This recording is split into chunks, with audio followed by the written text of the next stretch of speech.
Students अस्सलाम वालेकुम। मेरा नाम हाफिज अब्दुल्ला।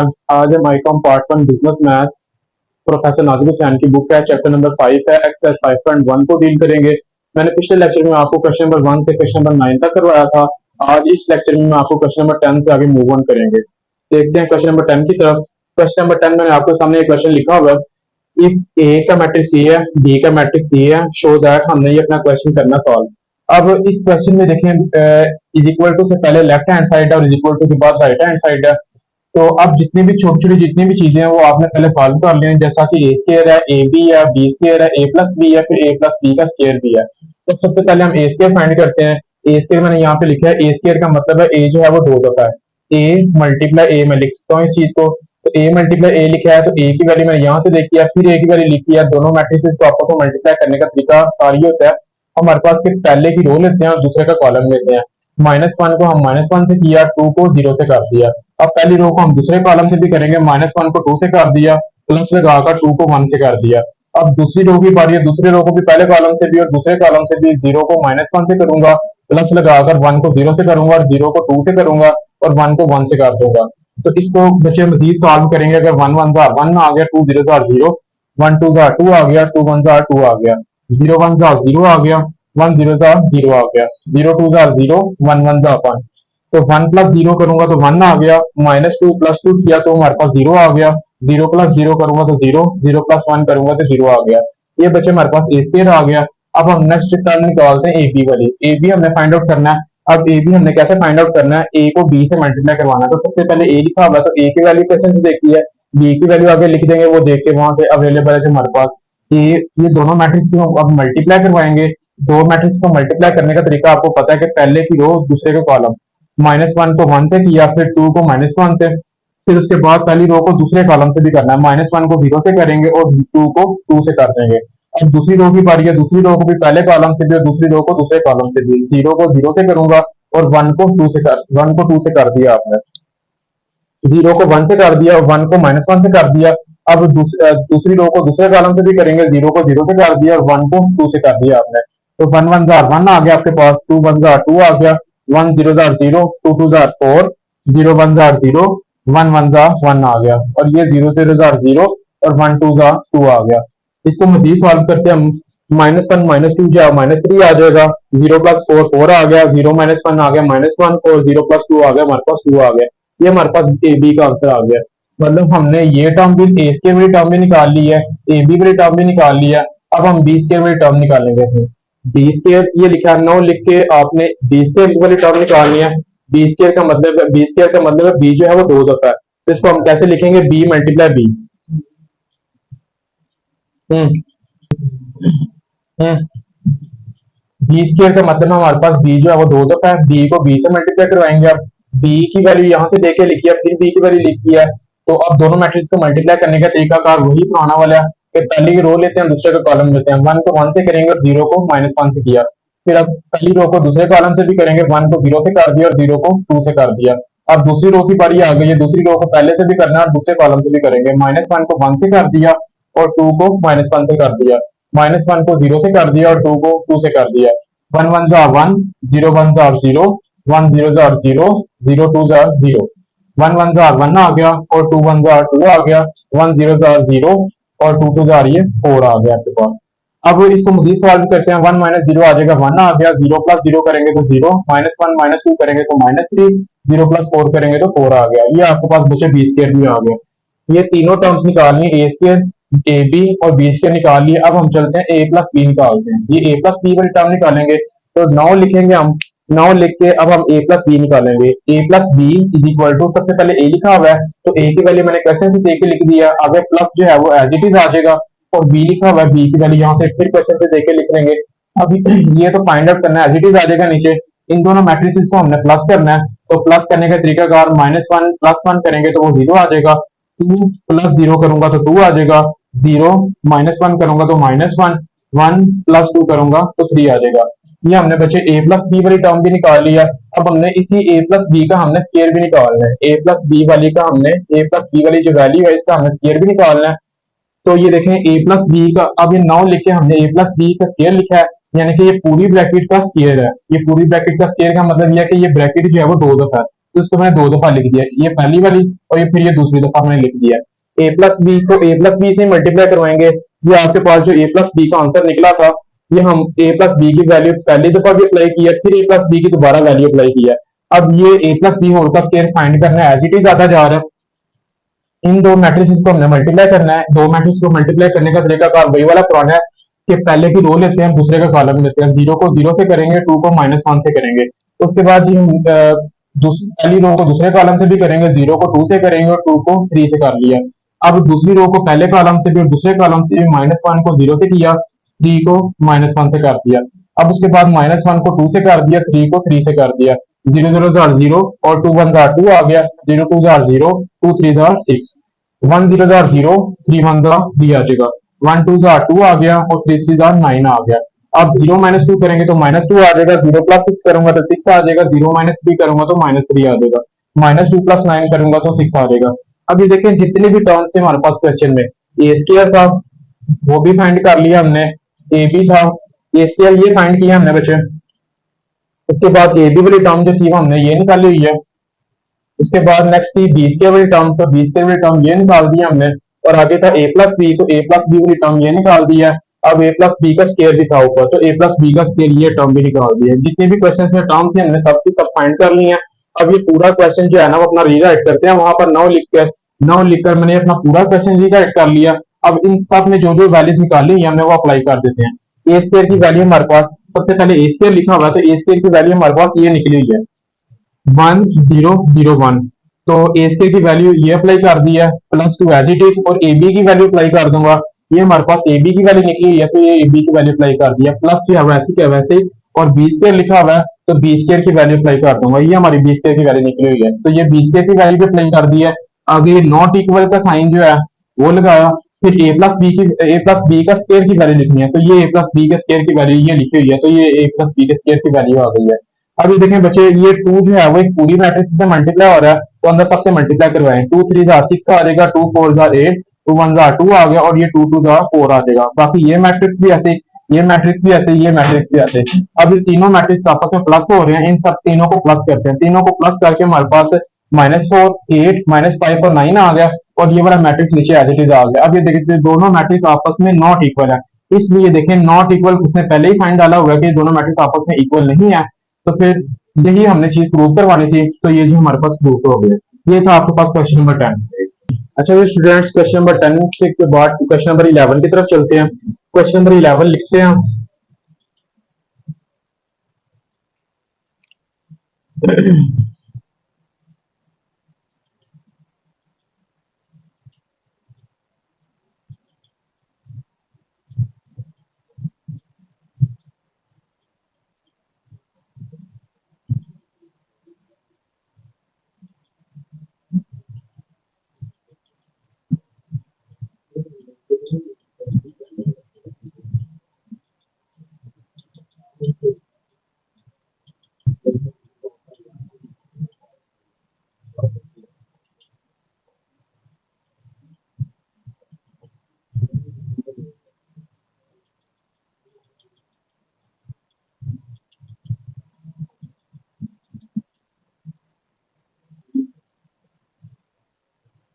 अच्छा ये स्टूडेंट्स, अभी आपके मैंने क्वेश्चन नंबर 11 लिख दिया।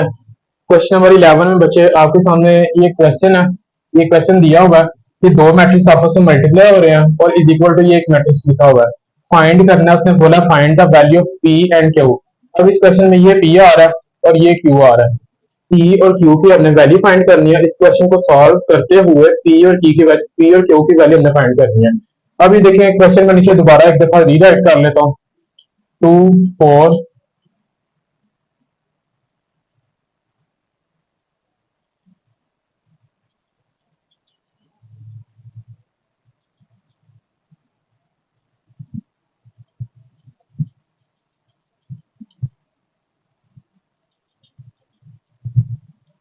अच्छा जी स्टूडेंट्स, ये देखें दोनों मैट्रिक्स आपस में मल्टीप्लाई हो रहे हैं, तो इनको मल्टीप्लाई करने का तरीका कार जैसा कि पिछले क्वेश्चन मैंने बताया, दो मैट्रिक्स को मल्टीप्लाई ऐसे करते हैं कि पहले की रो लेते हैं और दूसरे का कॉलम लेंगे। 2 को मैं पी से करूंगा मल्टीप्लाई, प्लस लगाकर 3 को 7 से मल्टीप्लाई, अब पहली रो को पहले कॉलम से करने के बाद पहली रो को दूसरे कॉलम से भी करेंगे, टू को टू से करेंगे मल्टीप्लाई, प्लस थ्री को क्यू से करेंगे। अब दूसरी रो को पहले कॉलम से मल्टीप्लाई करेंगे,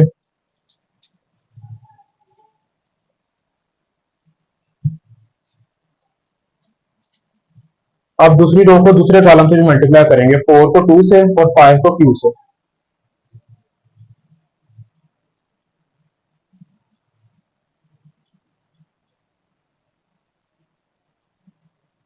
ये मैट्रिक्स एज इट इज आ गया।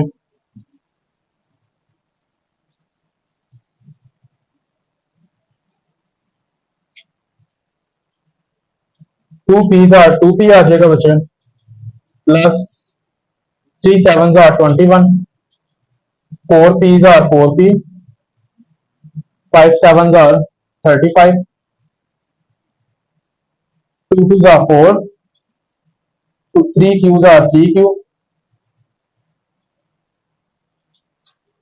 Four two are eight, five Qs are five Q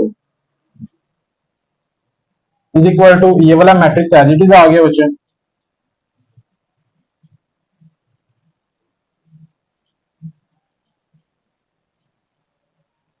अच्छा जी, अब ये देखें टू पी और 21 आपस में प्लस तो हो रहे हैं, बाहर तो नजर आ रहा है कि ये दोनों प्लस हो रहे हैं, लेकिन हम इनको प्लस नहीं कर सकते क्योंकि ये सिंपल वैल्यू है और इसके साथ पी आया हुआ लेटर।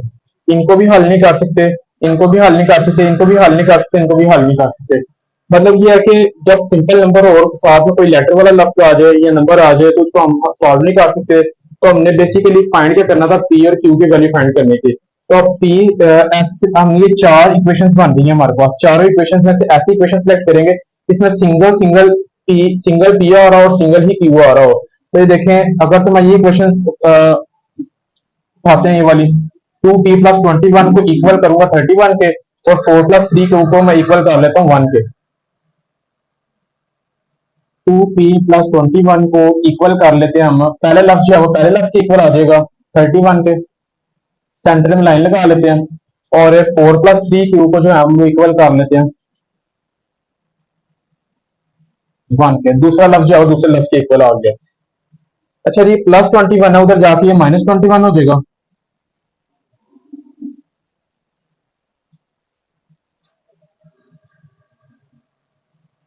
31 माइनस 21 करेंगे तो ये 10 आ गया हमारे पास। टू मल्टीप्लाई है पी के साथ, वहां जाके डिवाइड हो जाएगा।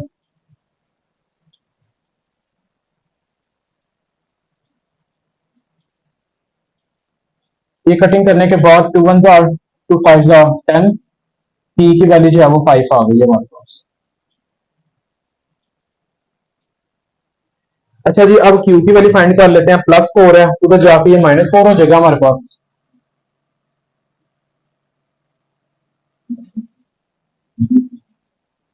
वन माइनस फोर करेंगे तो माइनस थ्री आ गया, थ्री मल्टीप्लाई है, वहां जाके ये डिवाइड हो जाएगा। ये कटिंग कर लेंगे, थ्री वन जार थ्री और थ्री वन जार थ्री, तो क्यू की वैल्यू जो है वो माइनस वन आ गई। ये था बच्चे आपका क्वेश्चन नंबर 11, जिसमें हमने पी की और क्यू की वैल्यू फाइंड करनी थी। ये आपके पास पी की वैल्यू आ गई है, ये क्यू की वैल्यू आ गई है। अच्छा स्टूडेंट्स, आपकी ये चॉइस है कि आप लोग जो है ये क्वेश्चन, मैंने इसको इसके इक्वल रखा है और इसको इसके इक्वल रखा है, इसमें से पी की वैल्यू निकाल ली, इसमें से क्यू की वैल्यू निकाल ली है। ये आप लोगों की चॉइस ही है कि आप इसको अगर लेंगे सिलेक्ट करेंगे तो आप इसमें से पी की वैल्यू ले सकते हैं, निकाल सकते हैं, और इसको भी अगर सिलेक्ट करके इसमें से आप क्यू की वैल्यू भी निकाल सकते हैं। ये आप लोगों की चॉइस है। नेक्स्ट चलते हैं क्वेश्चन नंबर 12 की तरफ। क्वेश्चन नंबर 12,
अच्छा जी स्टूडेंट्स, क्वेश्चन नंबर 12 पे से लिखा हुआ है find X Z Z X and X Y.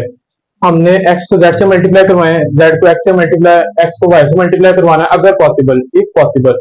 X की वैल्यू ये दी है, वाई की वैल्यू ये दी है, जेड की वैल्यू ये दी हुई है आपके सामने। अब सबसे पहले हम पार्ट ये इनको तीन पार्ट समझ लें। तो पहले पार्ट को हम करते हैं एक्स जेड वाला। सबसे पहले एक्स लिखा हुआ है तो एक्स की वैल्यू हमारे पास है 2 1 3। आगे जेड लिखा हुआ है तो जेड की वैल्यू है हमारे पास 2 1 4।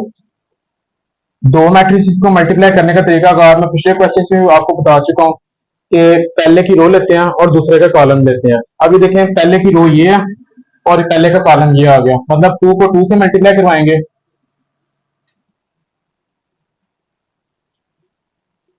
2 को 2 से मल्टीप्लाई करवा दिया।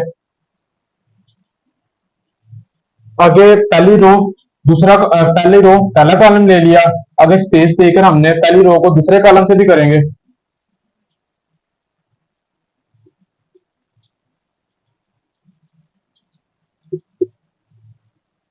आगे जी हम पहली रो को तीसरे कॉलम से भी करेंगे।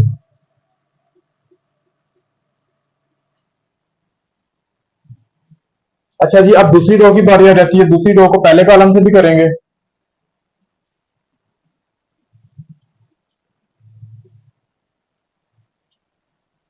अब दूसरी रो को दूसरे कॉलम से भी करेंगे। अब दूसरी रो को तीसरे कॉलम से भी करेंगे।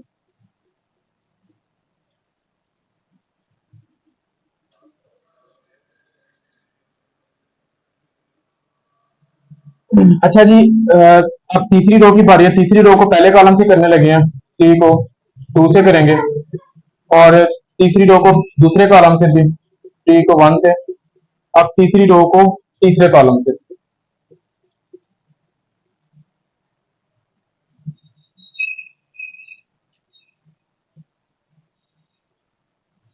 2 2 are 4, 2 1 are 2, 2 4 are 8, 1 2 are 2, 1 1 are 1, 1 4 are 4, 3 2 are 6,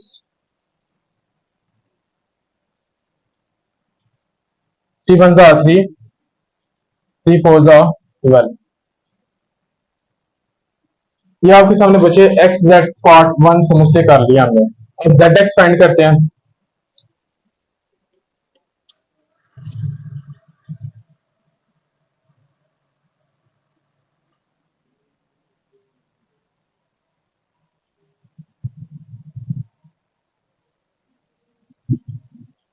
Z x find करना है तो जेड एक्स यहाँ पे लिखते हैं सबसे पहले।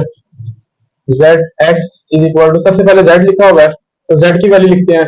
जेड की वैल्यू हमारे पास है 2 1 4।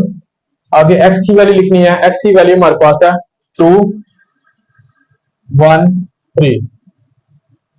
अच्छा जी पहली रो को पहले कॉलम से करना है तो उसके लिए हम करते हैं Z X is equal to 2 को 2 से मल्टीप्लाई करवाते हैं। आगे प्लस लगाते होते हैं, फिर 1 को 1 से मल्टीप्लाई करवाएंगे, फिर 4 को 3 से मल्टीप्लाई करवाएंगे।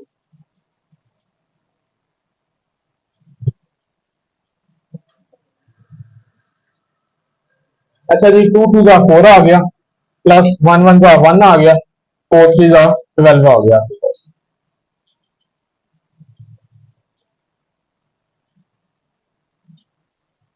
4 प्लस 1 5, 5 प्लस 12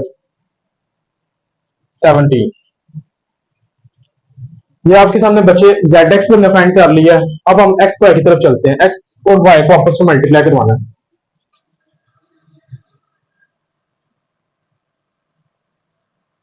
सबसे पहले एक्स लिखा हुआ है तो एक्स की वैल्यू देखनी है हमने, हमारे पास है 2 1 3। आगे वाई लिखा हुआ है तो वाई की वैल्यू देखते हैं। वाई की वैल्यू में लिखा हुआ है 3 1 0।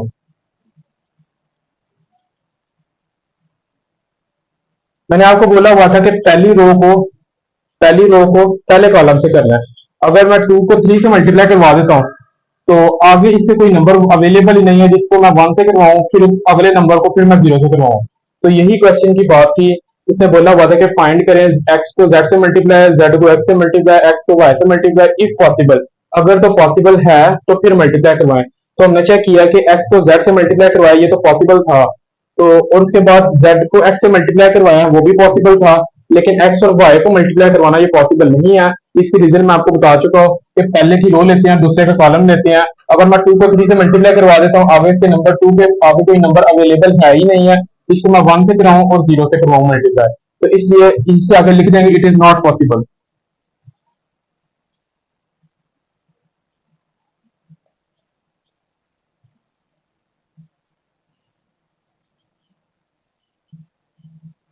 जी तो स्टूडेंट्स, ये था आपका क्वेश्चन नंबर 12। अब चलते हैं नेक्स्ट क्वेश्चन नंबर 13 की तरफ।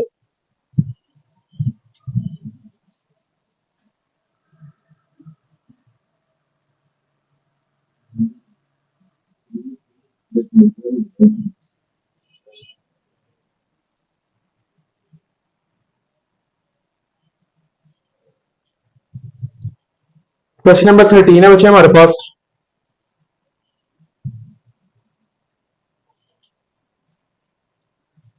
क्वेश्चन नंबर 13 में उसने लिखा हुआ है let A is equal to,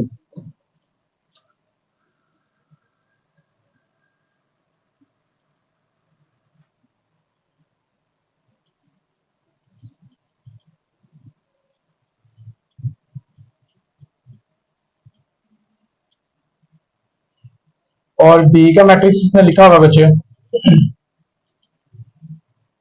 0 3 0 0 0 1 1 2 1।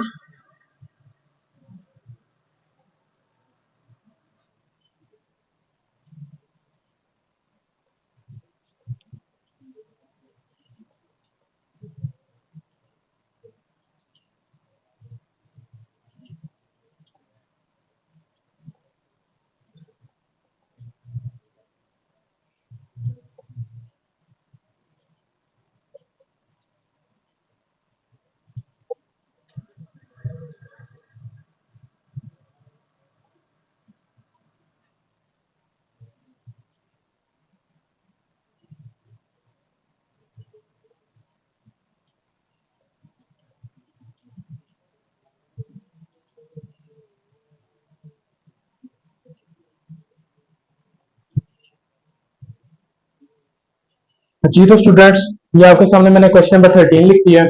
Question number 13 में उसने बोला हुआ है let A is equal to ये matrix, B is equal to ये मैट्रिक्स है, और दो पार्ट्स से दिए हुए हैं। पहला पार्ट में बोला हुआ फाइंड ए को बी से मल्टीप्लाई करवाओ और बी को ए से मल्टीप्लाई करवाओ।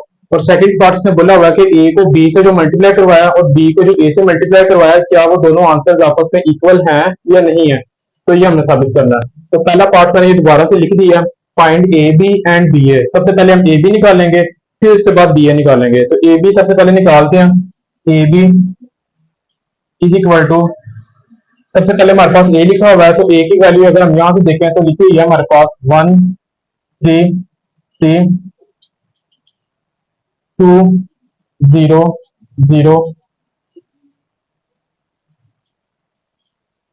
आगे बी लिखा हुआ है, तो बी की वैल्यू हम देखते हैं 0 3 0।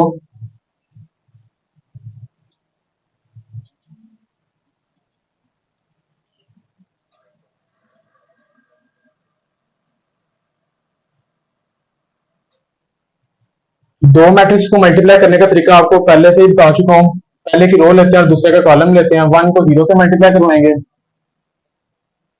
प्लस 2 को 3 से मल्टीप्लाई करवाएंगे, प्लस 3 को 0 से मल्टीप्लाई। पहली रो को पहले कॉलम से मल्टीप्लाई कर दिया, पहली रो को दूसरे कॉलम से करने लगे।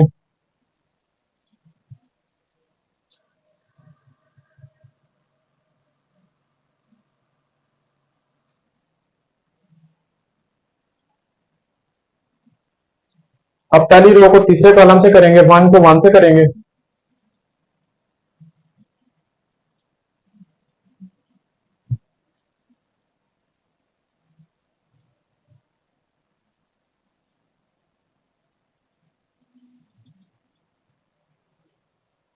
अच्छा जी, अब दूसरी रो की बारी है। दूसरी रो को भी सारे कॉलम से मल्टीप्लाई करेंगे।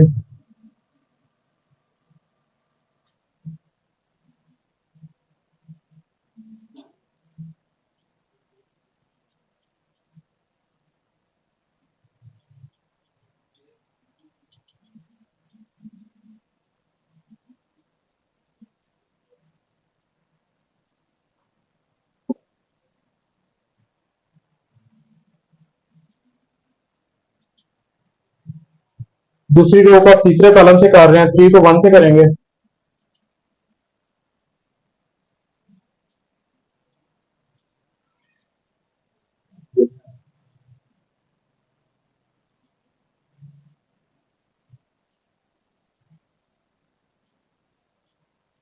अब तीसरी रो की बारी है। तीसरी रो को भी सारे कॉलम से मल्टीप्लाई करेंगे हम।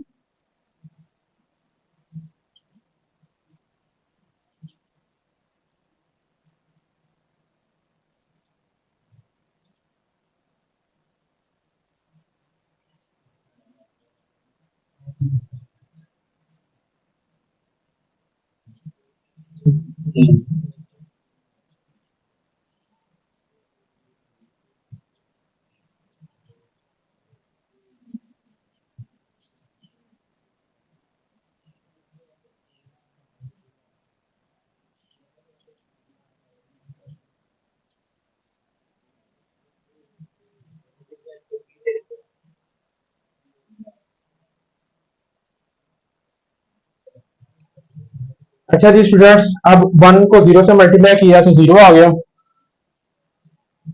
2 3 jar 6, 0 0 0 3 jar 0, 1 0 jar 0, 3 0 jar 0, plus 0 3 jar 0, 0 0 0 jar 0 आ गया। अब ये 1 0 जार 0, 2 0 जार 0, 3 1 जार 3 आ जाएगा। ये 3 0 जार 0, 0 और 1 1 jar 1, 0 plus 0 plus 0, 1 1 jar 1, 2 2 jar 4, 3 1 jar 3, 3 1 jar 3, plus 0 2 jar 0, plus 1 1 jar 1, 3 1 jar 3, और 0 2 जार 0, 0 1 जार 0। नेक्स्ट इसको सॉल्व करते हैं मजीद।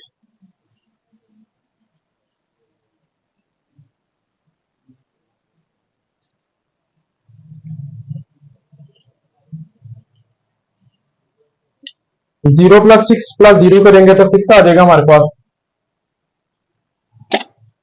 0 0 3 1 0 8 4 3।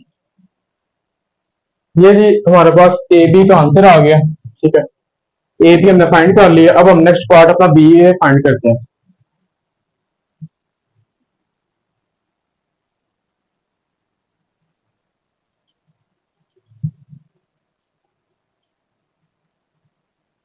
सबसे पहले बी लिखा होगा तो बी की वैल्यू लिखते हैं।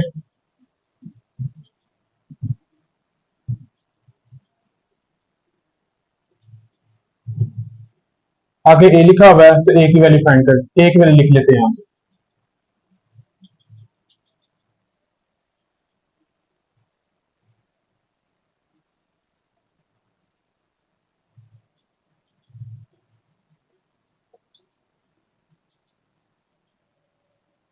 अच्छा जी स्टूडेंट्स, आप बी को ए से मल्टीप्लाई करवाना है। ये दो मैट्रिक्स आपस में मल्टीप्लाई हो रहे हैं तो मल्टीप्लाई करने का तरीकाकार वही पुराना है तो पहले हम करते थे कि पहले की रो लेते थे और दूसरे के कॉलम्स लेते थे। वही तरीकेकार से हम करेंगे। पहली रो को दूसरे का पहले कॉलम से करेंगे। पहले 0 को 0 से, 0 को 1 से करते हैं पहले, प्लस। अगर स्टूडेंट्स मैं आपके सामने ये डायरेक्ट लिखूं, इतना ये लंबा चौड़ा अगर वर्क ना करें, इसको हम डायरेक्ट इस तरह से कर लें कि 0 1 जार 0 आ गया, प्लस 0 3 जार 0, प्लस 1 3 जार 3 आ गया। पहली रो को पहले कॉलम से कर दिया, अब पहली रो को दूसरे कॉलम से करते हैं। 0 2 जार 0 और 0 0 जार 0 और 1 0 जार 0। अब पहली रो को तीसरे कॉलम से करते हैं। 0 को 3 से करेंगे तो 0 प्लस 0 1 जार 0 1 1 0 1 1 जार 1 आ जाएगा।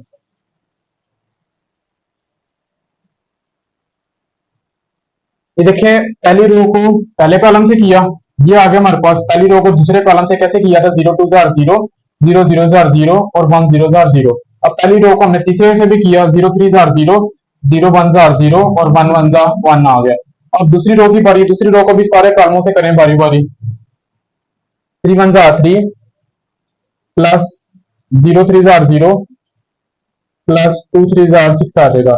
अब दूसरे कॉलम से भी करें तो 3 2 जार 6 आ गया प्लस 0 0 जार 0 प्लस 2 0 जार 0। अब तीसरे कॉलम से भी करें, 3 3 जार 1 9 आ जाएगा हमारे पास प्लस 0 1 जार 0 प्लस 2 1 जार 2 आ जाएगा हमारे पास। अब तीसरे कॉलम को भी तीसरी रो को भी सारे कॉलमों से करते हैं। 0 1 jar 0 plus 1 3 jar 3 1 3 jar 3 0 2 jar 0 1 0 jar 0 plus 1 0 jar 0। तीसरे कॉलम से करेंगे तो 0 3 जार 0 प्लस 1 1 जार 1 और प्लस 1 1 जार 1 आ जाएगा हमारे पास।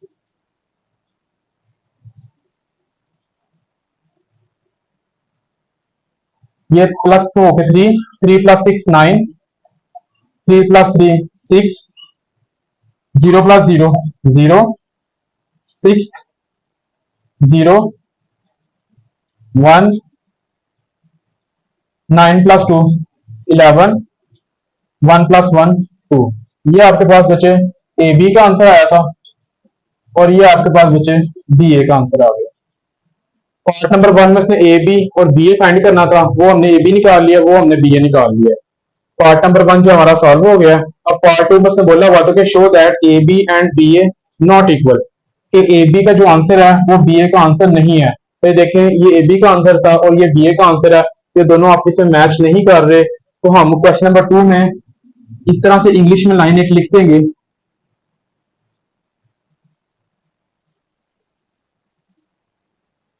hence prove that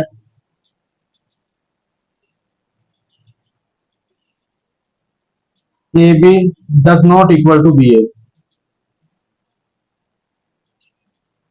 ये बेटा हम पार्ट नंबर 2 पे अपनी ये लाइन लिख देंगे इंग्लिश में।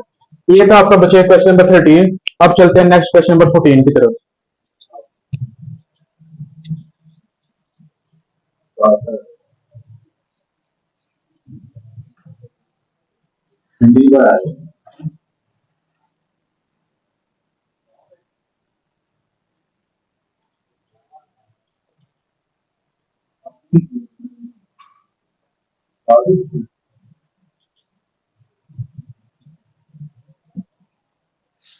अच्छा जी स्टूडेंट्स, क्वेश्चन नंबर 14 की तरफ चलते हैं अपने। क्वेश्चन नंबर 14 में इसने लिखा हुआ है if A is equal to एक मैट्रिक्स लिखा हुआ है, आगे उसने बोला हुआ फाइंड करें ए स्क्वायर को, यानी कि ए स्क्वायर हमने फाइंड करना है। तो क्वेश्चन आपके सामने बोर्ड पे लिखने लगा हूं।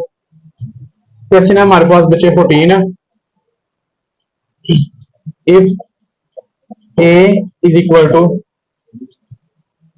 0 4 3 1 -3 -3 -1 4 4 फाइंड करना बच्चे हमने ए स्क्वायर।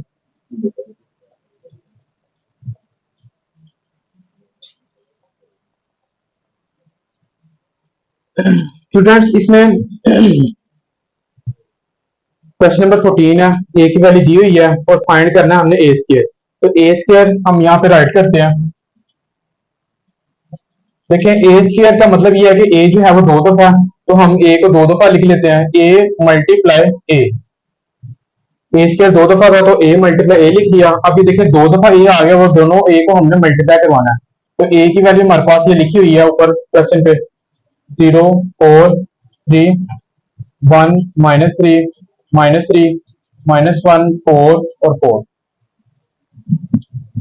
फिर ए की वैल्यू लिख लेंगे हम 0 4 3 1 -3 -3 -1 4 4। अच्छा जी, ए स्क्वायर एज इट इज आ जाएगा नीचे, इज इक्वल टू, ये दो मैट्रिक्स आपस में मल्टीप्लाई हो रहे हैं, दो मैट्रिक्स को मल्टीप्लाई करने का तरीका मैं आपको बता चुका हूँ पिछले सारे क्वेश्चंस में कि पहले की रो लेते हैं, दूसरे का कॉलम लेंगे, जीरो को जीरो से मल्टीप्लाई करूंगा तो जीरो जीरो हजार जीरो, और प्लस लगाऊंगा सेंटर में, वन फोर हजार करूंगा तो फोर आ जाएगा, और उसके बाद वन थ्री हजार, माइनस वन को थ्री से मल्टीप्लाई कराऊंगा तो माइनस थ्री आएगा। पहली रो को पहले कॉलम से कर लिया, पहली रो को दूसरे कॉलम से करेंगे, जीरो वन हजार करेंगे तो जीरो, और वन को माइनस थ्री से करूंगा तो माइनस थ्री, माइनस वन को माइनस थ्री से करूंगा तो प्लस थ्री आ जाएगा। अच्छा जी, अब पहली रो को तीसरे कॉलम से करना है हमने, जीरो को माइनस वन से करूंगा तो जीरो आ जाएगा, और वन फोर हजार फोर आ जाएगा, और माइनस वन को फोर से करूंगा तो माइनस फोर आ जाएगा हमारे पास। अब दूसरी रो को भी सारे कॉलम से करेंगे, फोर को जीरो से करूंगा तो जीरो, और माइनस थ्री को फोर से करूंगा तो माइनस ट्वेल्व, फोर को थ्री से करूंगा तो प्लस ट्वेल्व। जी तो स्टूडेंट्स, अब पहली रो को हमने पहले कॉलम से कर लिया, अब पहली सॉरी दूसरी रो को पहले कॉलम से किया, अब दूसरी रो को दूसरे कॉलम से करते हैं, फोर वन हजार करेंगे तो फोर आ गया, माइनस थ्री को माइनस थ्री से करूंगा तो प्लस नाइन आ जाएगा, फोर को माइनस थ्री से करूंगा तो माइनस ट्वेल्व आ जाएगा। अब दूसरी रो को तीसरे कॉलम से भी करते हैं, फोर को माइनस वन से करूंगा तो माइनस फोर, और माइनस थ्री को प्लस फोर से करूंगा तो माइनस ट्वेल्व, फोर को फोर से करूंगा तो सिक्सटीन आ जाएगा। अच्छा जी, अब ये देखें तीसरी रो को हम सारे कॉलमों से करने लगे हैं, थ्री को जीरो से करूंगा तो जीरो, और उसके बाद माइनस थ्री को फोर से करूंगा तो माइनस ट्वेल्व, प्लस फोर को थ्री से करूंगा तो ट्वेल्व आ गया। जी तो अब इसी रो को हम दूसरे कॉलम से भी करेंगे, थ्री वन जा थ्री, और माइनस थ्री को माइनस थ्री से करूंगा तो प्लस नाइन आ जाएगा, फोर को माइनस थ्री से करूंगा तो माइनस ट्वेल्व आ जाएगा। चलिए अब इसी रो को हम तीसरे कॉलम से करते हैं, थ्री को माइनस वन से करूंगा तो माइनस थ्री, माइनस थ्री को फोर से करूंगा तो माइनस ट्वेल्व, फोर को फोर से करूंगा तो सिक्सटीन आ जाएगा। चलिए स्टूडेंट्स, इसके लिखते हैं, ए स्क्वायर फाइंड करना एज इट इज आ गया, फोर माइनस थ्री करेंगे तो हमारे पास वन आ गया, ये minus twelve plus twelve zero आ जाएगा, minus twelve plus twelve zero आ गया, minus three plus three zero, four plus nine twelve, minus twelve जो है वो zero, four plus nine thirteen, minus twelve करेंगे तो वन आ गया, three plus nine minus twelve करेंगे तो हमारे पास बचे जीरो आ गया, प्लस फोर माइनस फोर करेंगे तो जीरो आ गया, minus four minus twelve plus sixteen करेंगे तो हमारे पास जीरो आ जाएगा, minus three minus twelve plus sixteen करेंगे तो हमारे पास बेटा वन आ गया। ये बेटा हमने ए स्क्वायर फाइंड करना था, तो ये ए स्क्वायर का आपका आंसर आ गया। नेक्स्ट चलते हैं फिर क्वेश्चन नंबर 15 की तरफ बचे।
स्टूडेंट्स, इसमें हमारे पास है क्वेश्चन नंबर 15, ए की मैट्रिक्स ये है हमारे पास, शो करना हमारे पास ये क्वेश्चन दिया हुआ है।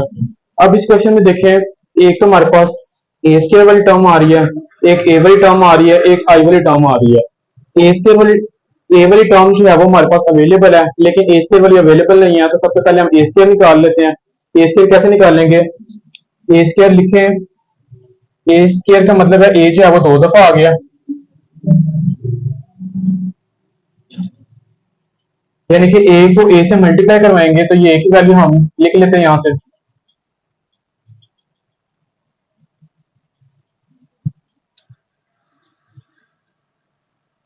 और मल्टीप्लाई ए के साथ ही करवाना है हमने।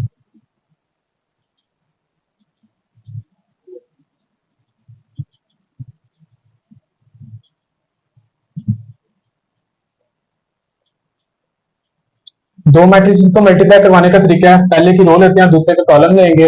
वन वन जार वन आ जाएगा, प्लस टू टू जार फोर, प्लस टू टू जार फोर आ गया। अब पहली रो को दूसरे कॉलम से करेंगे तो वन टू जार टू आ जाएगा, प्लस टू वन जार टू, प्लस टू टू जार फोर। अब पहली रो को तीसरे कॉलम से भी वन टू जार टू जार फोर, टू वन जार टू आ गया। अच्छा जी, अब दूसरी रो की बारी है, दूसरी रो को भी सारे कॉलमों से करेंगे तो टू वन जार टू आ जाएगा, प्लस वन टू जार टू, प्लस टू जार फोर। अब दूसरे कॉलम से टू जार फोर, प्लस वन जार वन, प्लस टू जार फोर। अब तीसरे कॉलम से करते हैं टू जार फोर, प्लस वन टू जार टू, प्लस टू वन जार टू। तीसरी रो की बारी है, टू वन जार टू, प्लस टू जार फोर, प्लस वन टू जार टू, टू जार फोर, प्लस टू वन जार टू, प्लस वन टू जार टू। अब तीसरे कॉलम से करेंगे टू जार फोर, प्लस टू जार फोर, प्लस वन जार वन।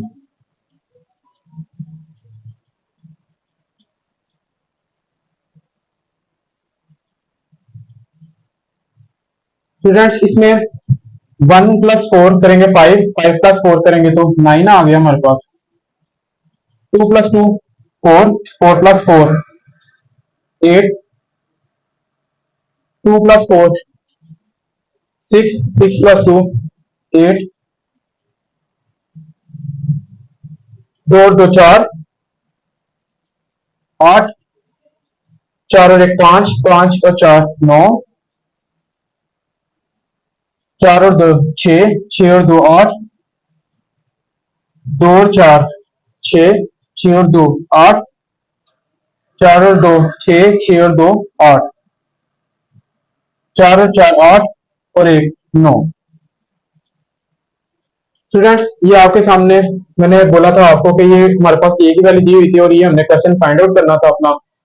तो ए की वैल्यू जो थी हमारे पास, ये पहले ही अवेलेबल थी क्वेश्चन में, और ए स्क्वायर की वैल्यू नहीं थी, है तो हमने ए स्क्वायर की वैल्यू फाइंड आउट कर ली ये वाली। और अब हमारे पास आई की वैल्यू भी नहीं है, तो आई की वैल्यू जो है वो आप सबको याद होनी चाहिए कि आई का मतलब था यूनिट मैट्रिक्स और आइडेंटिटी मैट्रिक्स। तो आइडेंटिटी मैट्रिक्स में क्वेश्चन में बोला हुआ है कि थ्री बाई थ्री की लेनी है, थ्री बाई थ्री की लेनी है, थ्री मल्टीप्लाई थ्री की लेंगे हम, यानी कि तीन ही रो होनी चाहिए और तीन ही कॉलम होने चाहिए। तो अब इसमें आइडेंटिटी मैट्रिक्स हमारे पास ये बन जाएगा इसका,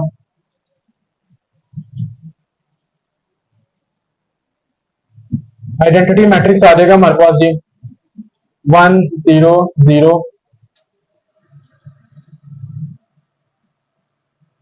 ये जी आपका थ्री बाई थ्री का आइडेंटिटी मैट्रिक्स आ गया, तीन रोज हैं और तीन ही कॉलम है आपके पास।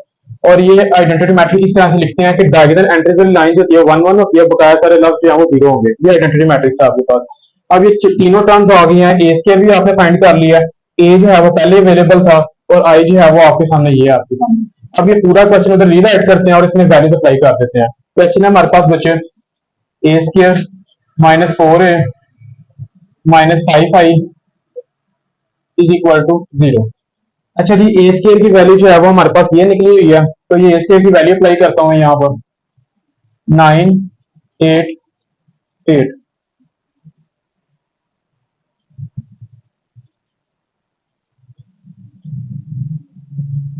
आगे minus four as it is आ जाएगा, आगे ए लिखा हुआ है तो ए की वैल्यू जो है वो हम क्वेश्चन से देख लेते हैं अपने क्वेश्चन में ए की वैल्यू लिखी हुई है हमारे पास।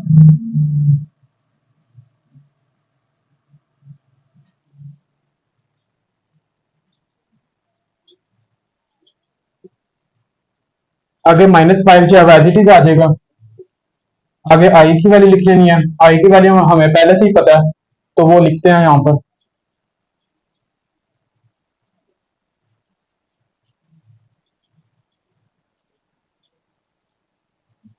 अच्छा जी, 4 जो है वो इस पूरी ब्रैकेट से अंदर मल्टीप्लाई हो रहा है, तो इसको मल्टीप्लाई करवाते हैं।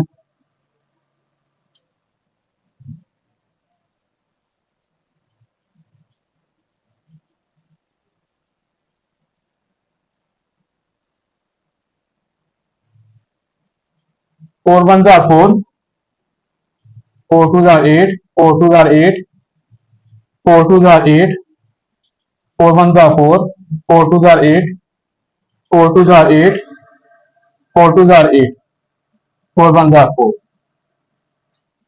माइनस ये 5 अंदर मल्टीप्लाई हो रहा है, इस 5 को अंदर मल्टीप्लाई करवाते हैं।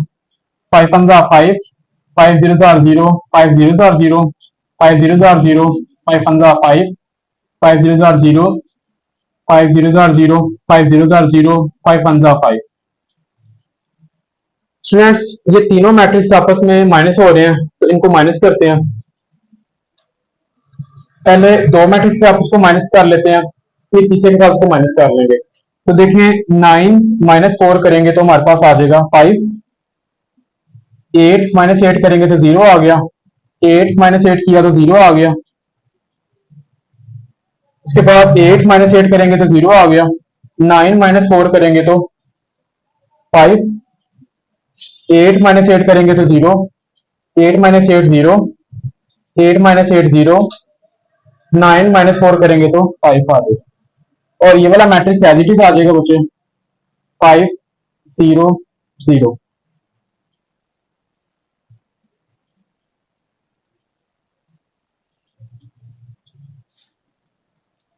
अच्छा जी स्टूडेंट्स, इसी का ही अगला स्टेप इज इक्वल टू लगाकर मैं करने लगा हूं कि दोनों मैट्रिक्स से आपस को माइनस करना है आपस में।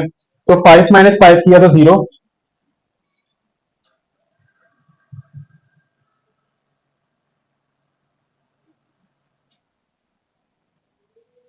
जी तो स्टूडेंट्स दोनों को माइनस किया मैट्रिक्स को, तो हमारे पास ये आंसर आ गया। आपके सामने सारा मैट्रिक्स, दोनों को मैट्रिक्स को माइनस किया तो 0 0 आ गया। अब जैसा कि सवाल में लिखा हुआ था उसने ए स्क्वायर -4 है -5 इज इक्वल टू 0, मतलब इस पूरी स्टेटमेंट को अगर हम सॉल्व करें तो लास्ट पे हमारा आंसर 0 आना चाहिए। लास्ट पे हमारा आंसर 0 आना चाहिए। तो देखिए सारा 0 0 आ रहा है, तो हम इसके एंड पे ऐसे लिख देंगे ए स्क्वायर -4 है -5 is equal to 0 hence prove.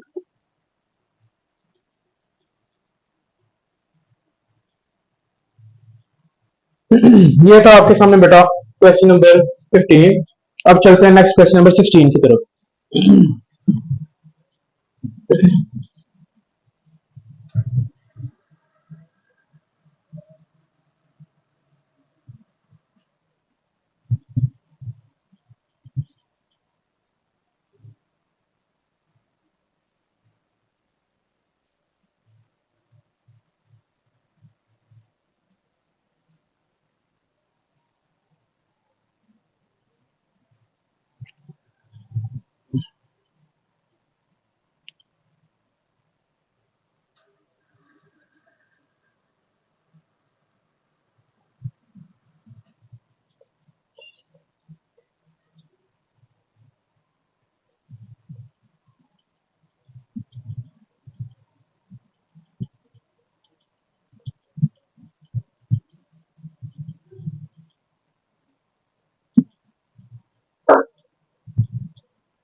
अच्छा जी स्टूडेंट्स, क्वेश्चन नंबर 16 है। क्वेश्चन नंबर 16 में ए की मैट्रिक्स है, बी का मैट्रिक्स है, और ये चीज से बोला हुआ कि वेरीफाई करें, मतलब ये लेफ्ट साइड जो है वो राइट साइड के इक्वल आनी चाहिए।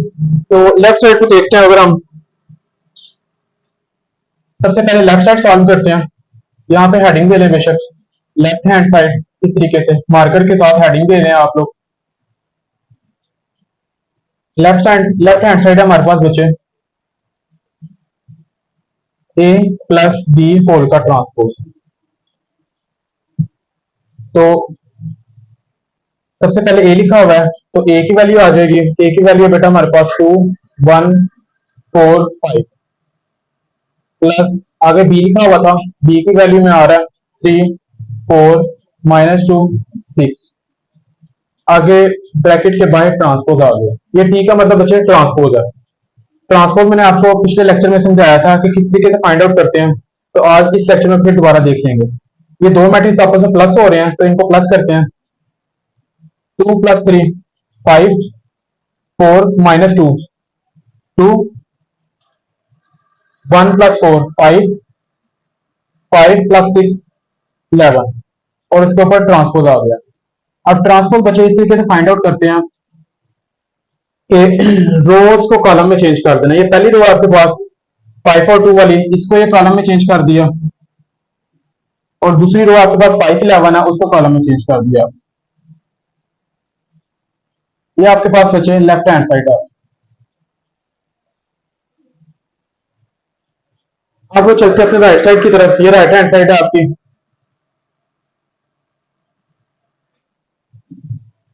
राइट हैंड साइड की हेडिंग दे लेंगे आप मार्कर से। राइट हैंड साइड में बच्चे आपके पास लिखा हुआ है A transpose plus B transpose. अच्छा, इसमें कुछ बच्चे ये मिस्टेक कर जाते हैं, तो मिस्टेक ये आपने ये अपनी नहीं करनी।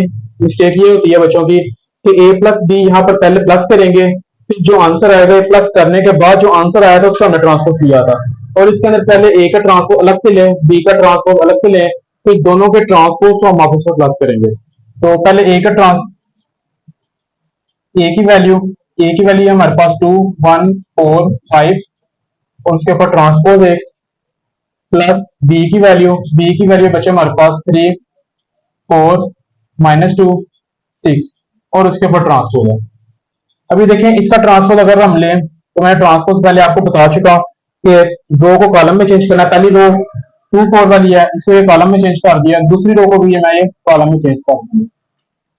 प्लस ऐसे ही इसका भी ट्रांसपोज ले लेंगे। इस रो पहली रो को भी कॉलम में चेंज कर दिया, और ये इस रो को भी कॉलम में चेंज कर दिए। अब ये दोनों आपस में प्लस हो गए। 2 + 1 2 + 3 5 आ जाएगा। 1 + 4 जो है 5 आ गया हमारे पास। 4 -2 करेंगे तो 2 आ जाएगा, और 5 + 6 करेंगे तो वो 11 आ जाएगा। ये आपके पास बचे राइट हैंड साइड आ गई। लेफ्ट साइड ये आई थी आपके पास, और राइट हैंड साइड ये, दोनों आपस में इक्वल है, तो लास्ट में हम अपना आंसर इस तरह लिख सकते हैं, left hand side equal to right hand side, hence prove.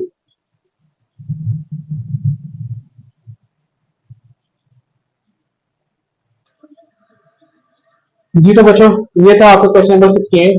अब चलते हैं नेक्स्ट क्वेश्चन नंबर 17 की तरफ।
अच्छा जी स्टूडेंट्स, इसमें क्वेश्चन नंबर 17 में इसने बोला हुआ है जी कि ए की वैल्यू आपके पास एक दी हुई है, ठीक है, और ए प्लस ए ट्रांसपोज जो है वो सिमेट्रिक है या नहीं है, ये आपने शो करवाना है।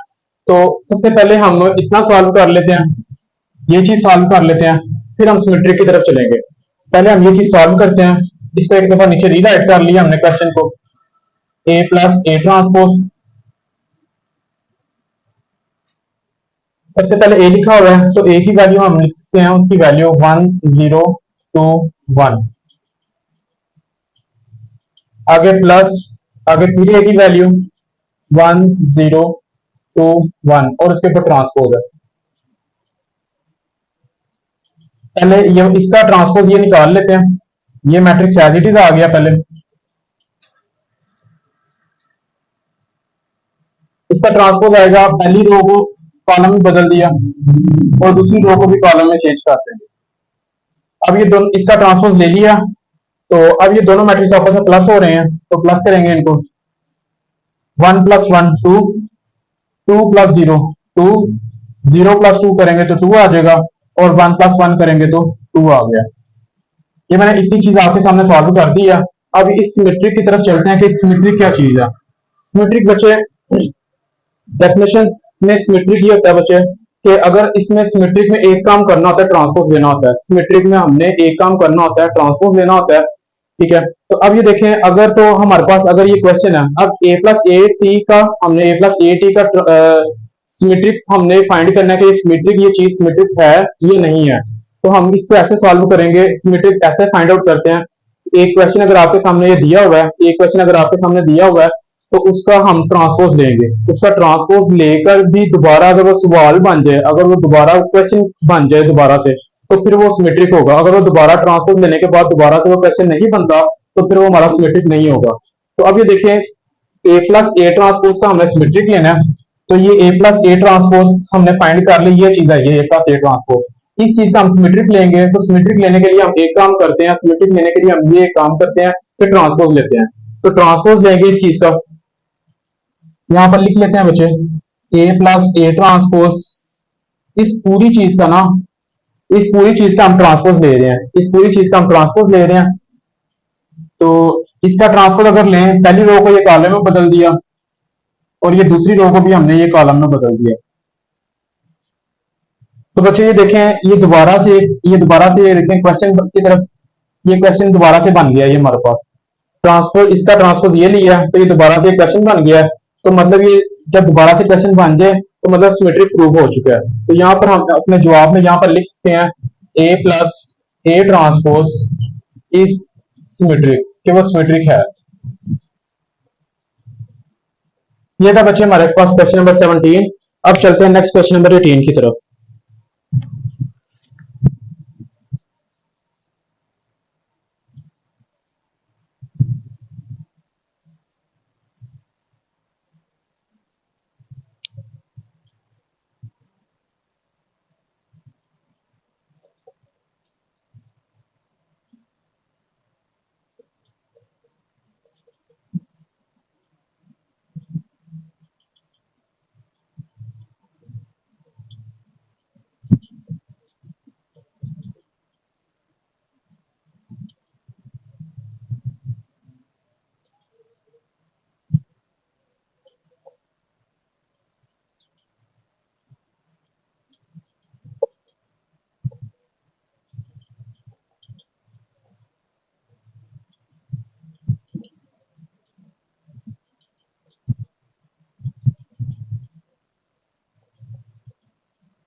अच्छा जी स्टूडेंट्स, क्वेश्चन नंबर 18 पे आपके सामने उसने ए का मैट्रिक्स दिया होगा, बी का मैट्रिक्स दिया होगा, और उसने कहा है कि ये सवाल जो है ये प्रूव करके दें। तो आपको हमेशा से ये मैंने बता चुका हूँ बहुत दफा कि जब भी दरमियान में इज इक्वल टू आ जाए, तो इज इक्वल टू से पहले जो होती है वो लेफ्ट हैंड साइड होगी, इज इक्वल टू के बाद जो होगी राइट हैंड साइड होगी। तो पहले हम लेफ्ट हैंड साइड सॉल्व करते हैं, फिर हम राइट हैंड साइड सॉल्व करेंगे। तो दोनों के आंसर जो है वो इक्वल आने चाहिए। तो पहले लेफ्ट हैंड साइड सॉल्व करते हैं। यहाँ पर मार्कर से हेडिंग दे लें आप, लेफ्ट हैंड साइड। तो लेफ्ट हैंड साइड में देखें हमारे पास लिखा हुआ है ए बी होल का ट्रांसपोज।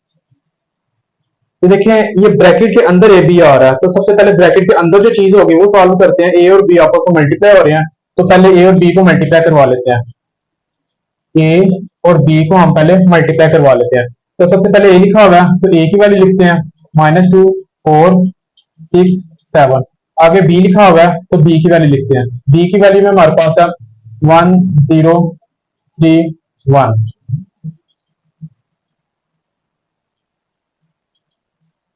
अच्छा जी, दो मैट्रिक्स को मल्टीप्लाई करने का तरीका बारहा आपको बता चुका हूँ कि पहले की रो लेते हैं, दूसरे का कॉलम लेते हैं। -2 को 1 से मल्टीप्लाई कराऊंगा तो -2, और +6 को 0 से करेंगे तो 6 0 0 आ जाएगा।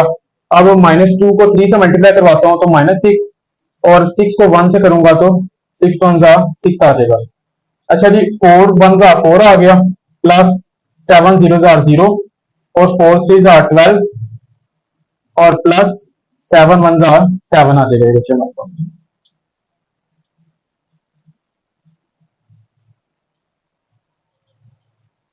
अच्छा जी, -2 + 0 करेंगे तो -2 आ गया। 4 + 0 करेंगे तो 4 आ जाएगा। -6 और +6 कैंसिल होकर 0 आ जाएगा।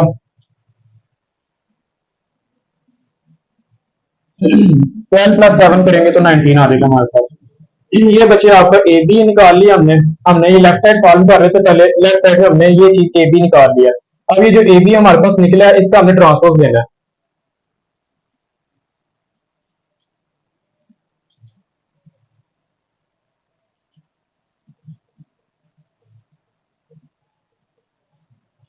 अच्छा जी, ए बी की वैल्यू ये है हमारे पास, तो ये ए बी की वैल्यू मैं यहाँ पर लिखता हूँ।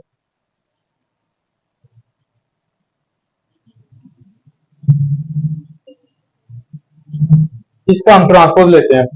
तो ट्रांसपोज इस तरीके से आपको पहले पिछले क्वेश्चन में बता चुका हूँ कि ट्रांसपोज इस तरीके से लेते हैं कि रोज को कॉलम में चेंज करना। पहली रो को भी ये मैं कॉलम में चेंज कर दिया, और ये दूसरी रो को भी मैंने कॉलम में चेंज कर दिया। ये आपके पास बच्चे लेफ्ट हैंड साइड कंप्लीट हो गई है। अब चलते हैं अपने राइट हैंड साइड की तरफ। अब राइट हैंड साइड की आप हेडिंग देंगे मार्कर से। राइट हैंड साइड पे बी ट्रांसपोज ए ट्रांसपोज लिखा होगा। अच्छा जी, इसमें इकट्ठा होल का ट्रांसपोज था, होल का ट्रांसपोज, और इसमें सेपरेट सेपरेट ट्रांसपोज आ रहा है, तो इसका सेपरेट सेपरेट पहले ट्रांसपोज निकाल लेते हैं। पहले बी ट्रांसपोज निकालते हैं। बी की वैल्यू हमारे पास 1 0 3 1। अब इसका ऊपर ट्रांसपोज शो करवा दिया पहले स्टेप में। अब बी ट्रांसपोज फाइंड आउट कैसे करना है, पहली रो को भी हमने कॉलम में बदल दिया, दूसरी रो को भी हम कॉलम में चेंज कर दें। बी ट्रांसपोज फाइंड हो गया। अब ए ट्रांसपोज फाइंड करते हैं। ए की वैल्यू हमारे पास -2 4 6 7।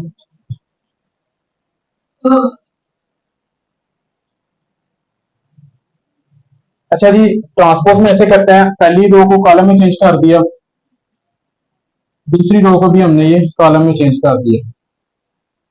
ये आपके सामने बी ट्रांसपोज आ गया, ये आपके सामने ए ट्रांसपोज आ गया। अब दोनों ट्रांसपोज को हमने आपस में मल्टीप्लाई करवाना है, तो इस पर मल्टीप्लाई करते हैं।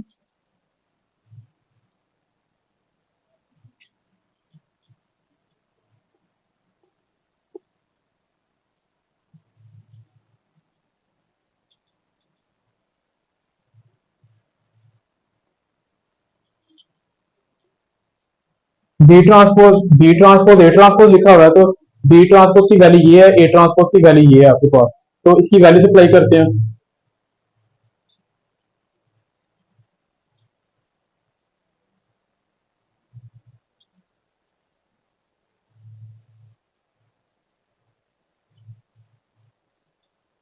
ये दोनों मैट्रिक्स आपस में मल्टीप्लाई हो रही है, इनको मल्टीप्लाई करेंगे। 1 को -2 से किया तो -2, प्लस 0 6 0, 1 4 4, 0 7 0। 3 3 मल्टीप्लाई -2 -6, 1 6 6 आ गया, और उसके बाद 3 4 12 आ जाएगा, और 1 7 7 आ जाएगा। -2 + 0 करेंगे तो -2, -6 + 6 0, 4 + 0 4, 12 + 7 जो है हमारे पास आ जाएगा 19।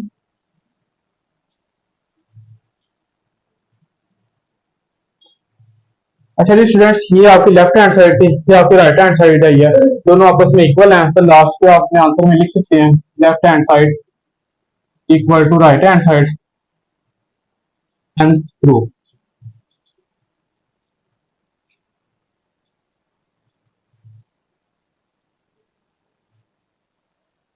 अच्छा जी स्टूडेंट्स, ये था आपके पास क्वेश्चन नंबर जो है वो 18। अब चलते हैं अपने क्वेश्चन नंबर 19 की तरफ।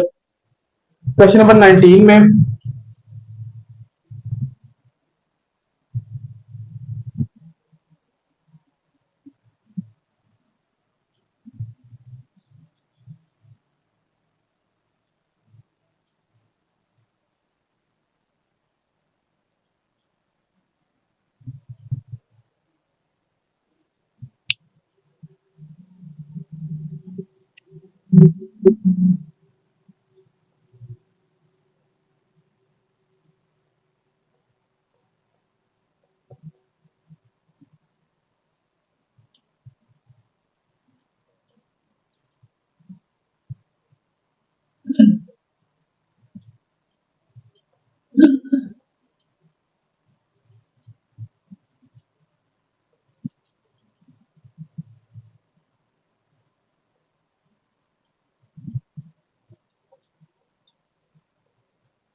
ये आपके पास बचे इस एक्सरसाइज का लास्ट क्वेश्चन है, क्वेश्चन नंबर 19। तो इसमें क्वेश्चन नंबर 19 में इसमें बोला हुआ है ए का मैट्रिक्स सी है, बी का मैट्रिक्स सी है। तो ये आपके आपने शो करवाना है। जैसा कि पिछले क्वेश्चन में बता चुका हूँ कि जब भी दरमियान में सेंटर में जब भी इक्वल आ जाए तो इक्वल से पहले जो होगी वो लेफ्ट हैंड साइड होगी और इक्वल के बाद जो होगी वो आपके पास राइट हैंड साइड होगी। तो अब ये देखिए लेफ्ट हैंड साइड सबसे पहले सॉल्व करते हैं। मार्कर से यहाँ पे हेडिंग ले लें लेफ्ट हैंड साइड की। लेफ्ट हैंड साइड में हमारे पास है ए बी होल का ट्रांसपोज। तो ये देखें सबसे पहले ए और बी को आपस में मल्टीप्लाई करवाएं, जो आंसर आएगा फिर इसका ट्रांसपोज लेंगे हम। तो ए और बी को हम पहले मल्टीप्लाई करवा लेते हैं। A multiply b is equal to, सबसे पहले ए की वैल्यू लिख लेते हैं। ए की वैल्यू में हमारे पास आ रही है 2,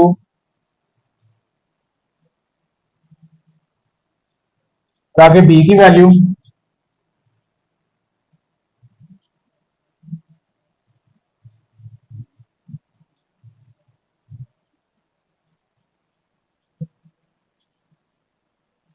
जी। तो ये दोनों मैट्रिक्स आपस में मल्टीप्लाई हो रहे हैं, दोनों को मल्टीप्लाई करवाते हैं।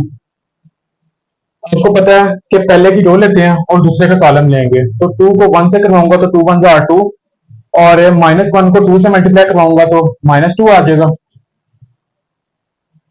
और 2 को 1 से मल्टीप्लाई करवाऊंगा तो 2 1 जार 2 आ जाएगा। अच्छा जी, पहली रो को दूसरे कॉलम से भी करेंगे तो 2 2 जार 4 आ जाएगा।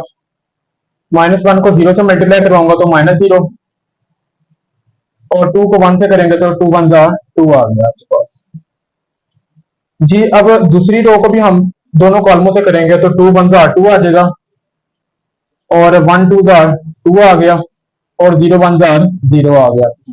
अब दूसरे कॉलम से भी करेंगे, 2 2 जार 4 आ गया आपके पास, 1 0 जार 0, 0 1 जार 0।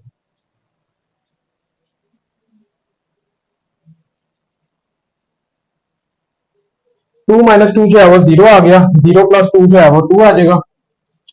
2 + 2 4, 4 + 2 6, 4।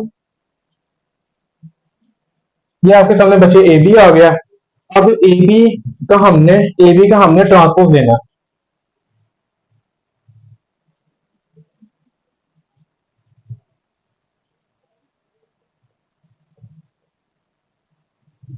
तो ए बी की वैल्यू लिख लेते हैं यहां से देखकर, जो हमने फाइंड किया अभी 2644,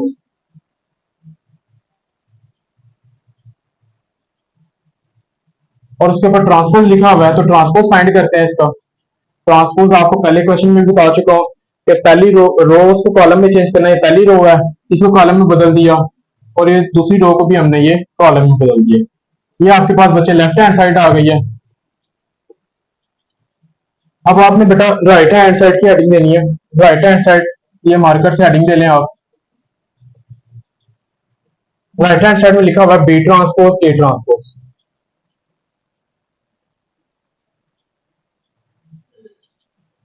अब ये देखें सेपरेट सेपरेट ट्रांसपोज लेना है हमने, तो पहले बी का ट्रांसपोज निकाल लेते हैं, फिर ए का ट्रांसपोज निकालते हैं। तो B transpose is equal to B की वैल्यू हमारे पास बचे 1 2 1 2 0 1। ये ट्रांसपोज ऊपर मैंने शो करवा दिया पहले स्टेप में। अब अगले स्टेप में इसका ट्रांसपोज निकाल। पहली रो को हमने कॉलम में बदल दिया, ये दूसरी रो को भी हमने ये कॉलम में बदल दिया, और ये तीसरी रो को भी हमने ये कॉलम में बदल दिया। ये आपका बी ट्रांसपोज आ गया। अब आपने बच्चे ए ट्रांसपोज निकालना है। ए ट्रांसपोज निकालते हैं। ए ट्रांसपोज में ए की वैल्यू पे ट्रांसपोज लगाएंगे।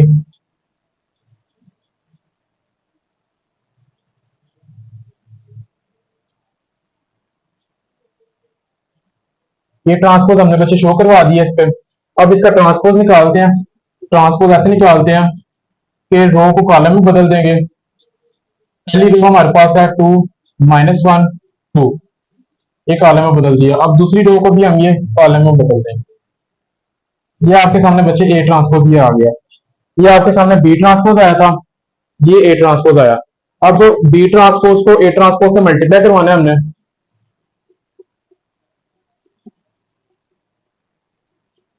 बी ट्रांसपोज की वैल्यू ये आपके सामने निकली हुई है 1 2 2 0 1 1। आगे ए ट्रांसपोज लिखा हुआ है, ए ट्रांसपोज की वैल्यू ये है आपके पास।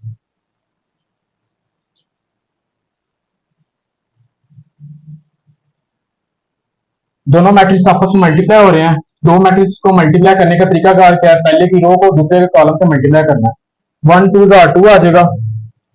2 को -1 से करूंगा तो -2, 1 को 2 से करूंगा तो 2 आ जाएगा। अब पहली रो को दूसरे कॉलम से भी करेंगे, 1 2 2 आ जाएगा, 2 1 2 1 2 आ जाएगा, और 1 0 0 आ जाएगा। अच्छा जी, दूसरी रो को बाकी कॉलमों से भी करेंगे। 2 2 4, 0 को -1 से करूंगा तो -0, 1 2 2 आ जाएगा ये। अब इसी रो को अगले कॉलम से भी करेंगे। 2 2 4 आ गया, 0 1 0 और 1 0 0। इसको मजीद सॉल्व कर लेते हैं। 2 - 2 जो है 0, 0 + 2 2 आ गया, 4 + 2 6, और 2 + 2 जो है 4 आ गया, और 4 + 0 4 ही आ जाएगा। ये आपके पास बचे राइट हैंड साइड आ। अच्छा जी, ये थी आपके पास लेफ्ट हैंड साइड, और ये आपके पास राइट हैंड साइड है। दोनों आपस में इक्वल हैं, तो लास्ट पे आप आंसर अपना इस तरह लिख सकते हैं कि left hand side equal to right hand side. Prove. ये आपके सामने प्रूव हो गया। अच्छा जी स्टूडेंट्स, ये थी आपके सामने एक्सरसाइज 5.1। उम्मीद करता हूँ कि आप सबको बहुत अच्छे तरीके से समझ आई होगी। ठीक है, अगर किसी बच्चे को कोई भी क्वेश्चन हुआ तो हमें कमेंट बॉक्स में कमेंट करके पूछ सकता है, वो हम उसको अच्छा रिस्पॉन्स देंगे।